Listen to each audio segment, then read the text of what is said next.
And I'm not suggesting we go back to a rehabilitation model. I'm suggesting that we actually let convicts take some of the lead role. When I went to the Congress that Luke established in Amsterdam in 1985, I was really struck by the absence of anybody from the bottom.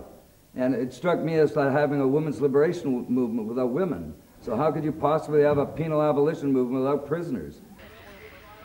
When Justice Action agreed to host ICOPA 11 in Australia, we thought Tasmania would be the ideal setting for a penal abolition conference because of its history as the notorious penal colony of Van Diemen's Land. As well, we would be able to combine such sessions with an ANZOC conference being held in Hobart and bring attention to present-day conditions at Hobart's Risdon prison.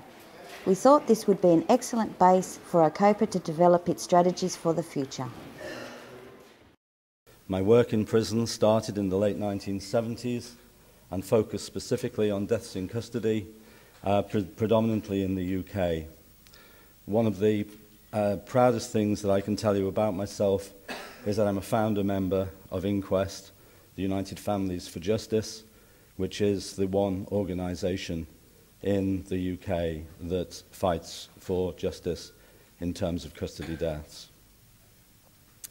I'm not going to say very much about Guantanamo because of what we've just heard from Terry. But one thing I do want to say is that at the height of the atrocities in Afghanistan, and just as the atrocities were being translated into unlawful detention and the breach of the Geneva Conventions, our foreign minister was Peter Hain, the ex-anti-apartheid activist, the ex-civil libertarian, and I put an emphasis on ex. He's also now the Secretary of State for Northern Ireland.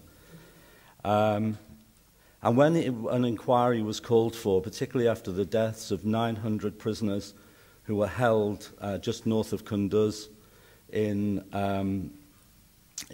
sealed containers, like the containers that we see at the shipyards,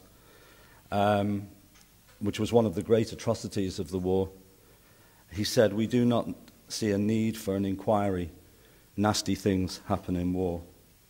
And I think that one of the things that continues to be with me in terms of the whole handling of both wars, both illegal wars, has been the way in which the solitary confinement, the beatings, the mock executions, the rape with instruments have been justified as if the people themselves deserve it, that they bring it on themselves.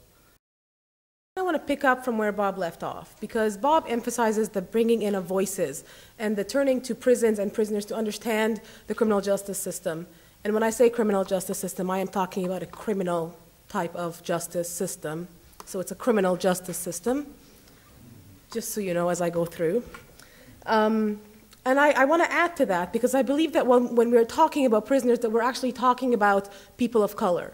And more specifically, in the context of America and Africa, we're talking about people of African descent or Africans.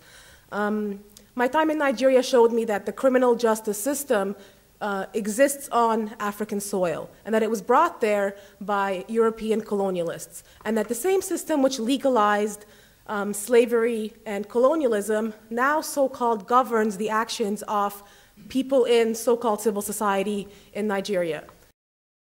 What I want to do is personally thank ICOPA and the people who organised it, again, for believing that I should be here and making that possible.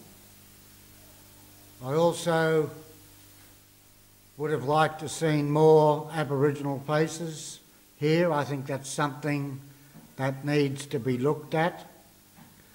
Aboriginal voices are not very much heard, except when people like me get behind the microphone, then you can't shut us up. But I'd also like to say thank you to the people I've met, and I am going to leave this ICOPA conference with a lot of good memories. It's been one of the best conferences that I've been to.